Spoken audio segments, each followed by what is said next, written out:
गए हैं जिससे कि वो स्पॉट्स बता पाए जहां पर उसने श्रद्धा के टुकड़े फेंके थे। लेकिन बड़ी बात यह है कि उसने वो जगह चुनी जहां पर अगर हफ्ते 15-20 दिन तक कोई भी नहीं जाता है और वहां पर जब जंगली जानवर हैं तो उसके शव को, जो शव के हिस्से हैं उनको खत्म कर देंगे। शायद यही उसकी मंसूबे रहे होंगे कि जब टुकड़ों को वो जंगल में इतना भीतर जाके फेंकेगा तो शायद कभी किसी की पकड़ में ही नहीं आए, और पकड़ में आता भी नहीं प्रशांत, क्योंकि अगर उसके दोस्त उसके घर वालों को इत्तला ना करते, उनको जानकारी ना देते कि श्रद्धा से उनका कोई संपर्क नहीं हो पा रहा है, क्योंकि श्रद्धा ने अपने घर वालों के खिलाफ जाके शादी की थी, तो घर वालों से संपर्क उसका था नहीं, दोस्तों ने ये जानकारी उसके परिवार को दी थी। और अगर ये भनक उसके दोस्तों को ना लगती, कोई साजिश की बू ना आती, तो ये इस मामले का खुलासा नहीं हो पाता। और ऑलरेडी अब पहले से ही मई की घटना पुलिस ने इसमें बताई है और करीब 4 से 5 महीने का समय पहले ही हो चुका है। तो यानी आफताब चाहता था कि ये जानकारी कभी किसी को मिले ही ना कि उसने हत्या की है, और इन्हीं मंसूबों के साथ उसने उसके 35 टुकड़े किए और इस तरीके के घने जंगल में फेंक दिया जहां पर कोई आता जाता नहीं है, कोई रास्ता नहीं है, आसपास कोई रिहायश नहीं है। और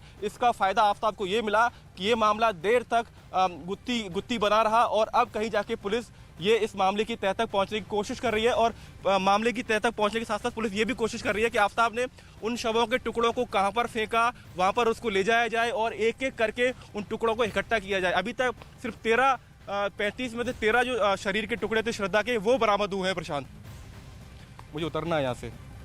बिल्कुल, और ये बेहद सनसनीखेज खुलासा हो रहा है जिस तरीके से देश के नंबर 1 न्यूज चैनल पर हमारे दर्शक पुलिस के जवान भी मुस्तैदी से डटे हुए हैं। दरअसल एक एक सबूत जुटाने की कोशिश हो रही है। 6 महीने पहले जो हत्या हुई थी दिल्ली में, किस तरह से उसके सबूत इन्हीं घने जंगलों में अब यहां डिस्पोज करने के लिए आरोपी आफताब ने इस घने जंगल का इस्तेमाल किया है। लेकिन खास बात यह है कि देश की राजधानी है दिल्ली, और दिल्ली में जहां कुतुब मीनार से ही नजदीक ये छतरपुर का एक घना जंगल का इलाका है, यहां चप्पे चप्पे पर अब पुलिस के जवान आफताब को लेकर आए हैं, उस आरोपी को जिसने श्रद्धा की हत्या के बाद उसके शरीर के कई टुकड़े किए और फिर सबूत मिटाने के लिए कई दिनों तक शरीर के एक एक अंगों को इसी छतरपुर के जंगल में एक एक कर फेंकता चला गया, ताकि किसी भी तरह से कोई पुख्ता सबूत इन्वेस्टिगेशन एजेंसीज के हाथ ना लगे और वो पाक साहब बरी रहे, इस जाल में ही ना फंस सके। लेकिन आखिरकार वही हुआ जो होता है, आखिर उस कारनामे को अंजाम देने वाले शख्स को पुलिस ने पकड़ लिया और आज अब इस घने जंगल में वो लेकर के आई है। लेकिन चप्पे चप्पे पर अगर हम नजर डालें, इतना कटीला और ये घना जंगल है छतरपुर का कि यहां पर शायद ही कोई पहुंच सके, और शायद इसीलिए पूरी योजना के साथ आरोपी आफताब ने इस जंगल को चुना था, क्योंकि वो दिल्ली में 2-3 अलग अलग जगहों पर रहा और बताया ये गया कि जिस तरीके से दोनों एक साथ रह रहे थे, लेकिन उसके बाद इनका विवाद भी होता रहा। माना यह भी गया कि विवाद के बाद उसने पूरी योजना बनाई कि किस तरीके से वो कुछ दिन के लिए घूमने बाहर जाए, और फिर हिमाचल से लौटने के बाद वो दिल्ली में ही नौकरी करने के लिए बस गए। यहीं उसने अपनी योजना को अंजाम दिया। तस्वीरें आप देखिए, पुलिस के जवान यहाँ पर छतरपुर के जंगल में हैं और यहीं पर आफताब उन जगहों पर लेकर आ रहा है पुलिस को जहां उसने शरीर के टुकड़े फेंके थे। हमारे सहयोगी मानव भी इस वक्त हमसे सीधे जुड़ रहे हैं। मानव, अब इसके आगे ये जो सबूत जुटाने की कोशिश हो रही है, क्या इसमें और गुत्थियां सुलझने की उम्मीद की जा रही है? देखिए, मुझे लगता है कि पुलिस के लिए अब ये पूरा मामला है, पूरी जो घटना है वो बहुत आसान हो जाएगी, क्योंकि आफताब ने अपना जो गुनाह है वो कबूल लिया है और अब आफताब खुद उन जगहों पर उसको लेके जाया जा रहा है जहां पर उसने शरीर के टुकड़े फेंके थे। तो मुझे लगता है कि आने वाले दिनों में बहुत जल्द दिल्ली पुलिस इस पूरे मामले का खुलासा भी कर देगी। लेकिन सबसे चौंकाने वाली बात यह कि आफताब की उम्र महज 28 साल है, श्रद्धा की उम्र 26 साल थी, और अक्सर इस तरह की घटनाएं देखी जाती हैं। लेकिन जिस तरीके से आफताब ने इस पूरी घटना को अंजाम दिया, वो हैरान करने वाला ये है कि मर्डर हुआ, मर्डर होने के बाद 35 टुकड़े उसने अपनी गर्लफ्रेंड श्रद्धा के किए, और इस पूरी घटना की किसी को भनक तक नहीं लगी। और भनक इसलिए भी नहीं लगी क्योंकि जो जंगल हम अपने दर्शकों को दिखा रहे हैं, ये जंगल बहुत हैरान करने वाला है, और इस जंगल में श्रद्धा की मौत के राज छिपे हुए हैं, क्योंकि जो शव के टुकड़े थे वो इसी जंगल में आफताब ने फेंक दिए हैं। और अब मुश्किल ये हो रही है, कड़ी मशक्कत ये करनी पड़ रही है दिल्ली पुलिस को कि इतने घने जंगल में आखिर उसके शव के टुकड़े ढूंढे कहाँ। और इसी वजह से अब जो क्राइम स्पॉट है वहाँ पर आफताब को लाया गया है, और इस जंगल के बीचों बीच आफताब को लेकर गई है दिल्ली पुलिस, और उन जगहों पर लेके जाया जा रहा है जहाँ पर उससे पूछा जा रहा है कि आपने श्रद्धा के शरीर के टुकड़े कहाँ पर फेंके थे। लेकिन बहुत घना जंगल है, बार बार हम इस बात का जिक्र कर रहे हैं और शायद इसी वजह से दिल्ली पुलिस को काफ़ी दिक्कत हो रही है इस पूरी गुत्थी को सुलझाने में, प्रशांत, जिसकी आप बात कर रहे हैं। लेकिन मुझे लगता है कि जब आफ्ताब ने अपना गुनाह कबूल लिया है तो अब बहुत जल्द दिल्ली पुलिस इस पूरे मामले का खुलासा कर देगी। लेकिन हम बार बार इस बात का जिक्र कर रहे हैं कि आफ्ताब किस तरीके से महाराष्ट्र में उसकी मुलाकात हुई, मुलाकात के बाद वो डेटिंग ऐप के जरिए श्रद्धा से मिला था, फिर दिल्ली आया, किराए पर एक घर लिया और इसमें एक बात कई कड़ियाँ खुलती प्रशांत नजर आ रही है कि जब वो घर पर खाना मंगाता था तो 2 लोगों के लिए खाना ऑर्डर करता था ताकि आसपास के लोगों को ये लगे कि 2 लोग घर पर सही सलामत रह रहे हैं। और इसके बावजूद जो हमारे सहयोगी जानकारी दे रहे हैं मुंबई से, उन्होंने ये जानकारी दी है कि श्रद्धा की हत्या करने के बाद भी घर पर उसके जो महिला मित्र थी, जो उसकी बाकी गर्लफ्रेंड थी, वो भी घर पर आती जाती रहती थी। यानी उसी डेटिंग ऐप के जरिए, जिस डेटिंग ऐप के जरिए उसकी मुलाकात श्रद्धा से हुई थी, उसी ऐप के जरिए उसने और भी महिलाओं के साथ उसका मिलना जुलना था और शायद इस बात का विरोध श्रद्धा करती थी। इस बात की जानकारी भी हमें मिली है और इसको लेकर उनके बीच में तनाव रहता था, लड़ाई झगड़े रहते थे, जिसका जिक्र श्रद्धा ने अपने मित्रों से किया, अपने दोस्तों से किया। लेकिन बड़ी बात यह है क्योंकि घर वालों को जानकारी नहीं थी और इसी वजह से घर वालों को जानकारी ना होने के चलते ये गुत्थी जो एक तरीके से गुम हो गई थी श्रद्धा काफ़ी लंबे समय के लिए, तो वो जानकारी घर वालों को काफ़ी देर से मिली और वो श्रद्धा के दोस्तों ने दी। प्रशांत, बिल्कुल, तो लौ, धोखा और मर्डर की ये कहानी हैरत में डालने वाली है।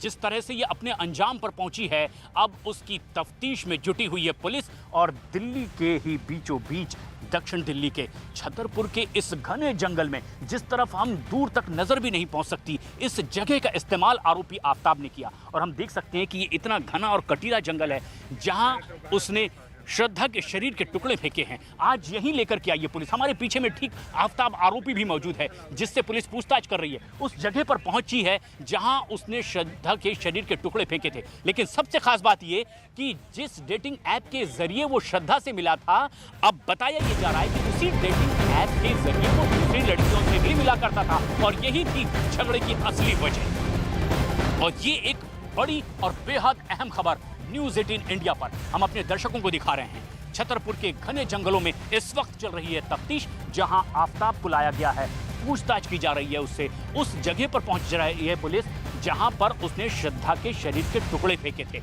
और ये कितनी हैरत में डालने वाली कहानी है कि जब प्रेम के बाद ये साथ में रहने लगे, उसके बाद कैसे ये कहानी हत्या तक अपने अंजाम पर पहुंची है। और इसके लिए उसने जगह चुनी राजधानी दिल्ली। और यहाँ पर एक तरफ जो कि मेहरौली है, दूसरी तरफ ये छतरपुर का घना जंगल है।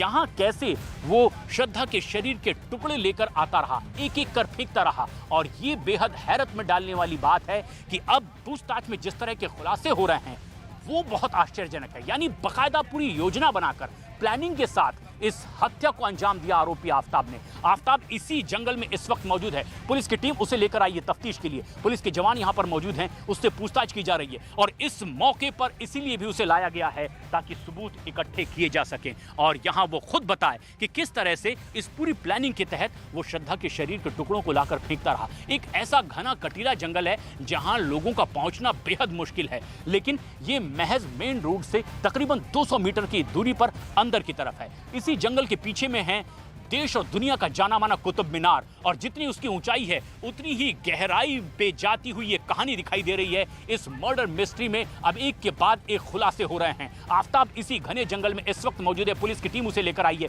और तफ्तीश कर रही है। ये देखिए जिस तरह से एक के बाद एक उन चप्पे चप्पे पर पहुंचने की कोशिश हो रही है। ये एक ऐसा घना जंगल जहां पर बड़े मुश्किल से हम उस जगह तक पहुंच पा रहे हैं, वहां आफ्ताब पहुंचा था। मोनिका हमारी सहयोगी उस जगह पर मौजूद हैं जहां से गिरफ्तारी हुई है। मोनिका, क्या और ज्यादा जानकारी वहां से मिल पा रही है? बिल्कुल प्रशांत, आप फिलहाल वहां पर मौजूद हैं जहां पर पूछताछ के बाद आफ्ताब को लाया गया है। ये वही जंगल 500 एकड़ में फैला हुआ जंगल है और माना यही जा रहा है कि 5 से 6 फीट की हाइट होगी श्रद्धा की, यानी कि 1.5 से 2 इंच टुकड़े जो है श्रद्धा के शरीर के किए होंगे। और अब सबूत मिटाने की कोशिश तो आफ्ताब ने कर ली, लेकिन कहां से ये लव हेट स्टोरी शुरू हुई, मैं फिलहाल उसी मौका बात पर खड़ी हुई हूँ। मेरे ठीक ऊपर आप ये देख पा रही है, फर्स्ट फ्लोर है जहां पर श्रद्धा और आफ्ताब रहते थे। मैं अंदर की तस्वीरें भी आपको दिखाने की कोशिश करती हूँ कि कैसे इस पूरी वारदात को अंजाम दिया गया। फर्स्ट फ्लोर में जैसे ही मुंबई से श्रद्धा और आफ्ताब आते हैं, पहले तो वो पहाड़ होटल में रहते हैं और उसके बाद कुछ दोस्तों के साथ हॉस्टल में रहते हैं, लेकिन उसके बाद जानकारी मिल पा रही है कि कुछ दोस्तों के बाद हिमाचल में एक दोस्त के साथ उसकी मुलाकात हुई और उसके बाद उन्होंने यहाँ पर छतरपुर में ये घर लिया। ये फर्स्ट फ्लोर पर घर है, आप तस्वीरें देख पा रहे हैं। देखिए फिलहाल ताला यहाँ पर लगा दिया गया है क्योंकि एविडेंसेस इस पूरे घर में हैं, लेकिन इस खिड़की से हम कहीं ना कहीं वो तस्वीरें देख पा रहे हैं। देखिए ये घर के अंदर की तस्वीरें हैं, हम आपको खिड़की के जरिए दिखाने की कोशिश कर रहे हैं। देखिए ये अलमीरा यहाँ पर रखी हुई है। आफ्ताब और श्रद्धा के कपड़े जो हैं फिलहाल आपको बिखरे हुए नजर आएंगे। देखिए ये वही घर है जहां पर श्रद्धा का कत्ल करने के बाद सबूत किस तरीके से मिटाए जा सकते हैं, उसके लिए बकायदा आफ्ताब ने एक फ्रिज खरीदा। उसके बाद जैसे जैसे श्रद्धा के शरीर के टुकड़े किए गए उस फ्रिज में रखे गए, लेकिन आप देखिए कि कैसे ये लव स्टोरी हेट क्राइम में बदल गई। फिलहाल पुलिस सूत्रों के मुताबिक श्रद्धा के शव के टुकड़े करने के बाद आरोपी आफ्ताब दूसरी लड़कियों से भी संबंध में था। आफ्ताब पर मर्डर के बाद डेटिंग ऐप से दूसरी लड़कियों के जरिए संबंध बनाने के भी आरोप लगते थे और यही वजह थी कि श्रद्धा की नाराजगी कहीं ना कहीं सामने आ रही थी। लेकिन देखिए ये वो तस्वीरें हैं जहां पर आफ्ताब और श्रद्धा दोनों रहते थे और यहीं पर मर्डर को अंजाम दिया गया। आप देखिए मुंबई से प्रेम कहानी शुरू हुई, लेकिन उसके बाद दिल्ली में आकर यहाँ पर प्रेम कहानी का दी एंड हुआ। जिस डेटिंग ऐप के जरिए दोनों की मुलाकात हुई, उसी डेटिंग ऐप के जरिए कुछ और लड़कियों से भी आफ्ताब की मुलाकात हुई और उसके बाद जैसे जैसे नाराजगी झगड़ा दोनों में होता गया, उसके बाद आफ्ताब ने श्रद्धा को मार दिया। उसके बाद मर्डर तो कर दिया, लेकिन अपने आप को बचाने के लिए उसने श्रद्धा के 35 टुकड़े कर दिए। और ये देखिए सीधी तस्वीरें हम आपको उसके घर के अंदर की तस्वीरें दिखा रहे हैं। देखिए ये घर के अंदर की तस्वीरें हैं, आप कुछ कपड़े जो हैं वो देख पा रहे हैं। उसके अलावा दूसरी साइड में एक टेबल आप देख पा रहे हैं, कुछ बर्तन आपको नजर आएंगे, एक अलमीरा आपको, शू रैक आपको यहाँ पर फिलहाल नजर आएगा। और इसके अंदर जो कमरा है उसके अंदर वहां पर वो फ्रिज है जहां पर श्रद्धा के टुकड़ों को रखा गया था। इसके अलावा ये भी जानकारी मिल पा रही है कि जब इस पूरी वारदात को अंजाम दिया गया उसके बाद आफ्ताब ने श्रद्धा को पहले बाथरूम में रखा। बाथरूम में रखने के बाद ये भी जानकारी मिल पा रही है कि कुछ ऐसी ही अलमारियां थी जहां पर पहले श्रद्धा के शव को रखा गया और उसके बाद डेटिंग ऐप के जरिए वो कुछ और लड़कियों को भी डेट करता रहा और लड़कियों को इसी दिल्ली वाले छतरपुर वाले फ्लैट पे बुलाता रहा। लेकिन हत्या करने के बाद किस तरीके से सबूत मिटाए गए, फिलहाल मौका वारदात पर आफ्ताब मौजूद है। 500 एकड़ में ये पूरा घना जंगल फैला हुआ है। इन्हीं गलियों से गुजरते हुए रात को वो श्रद्धा के शव के टुकड़ों को बैग में डालता था। करीब रात को 2 बजे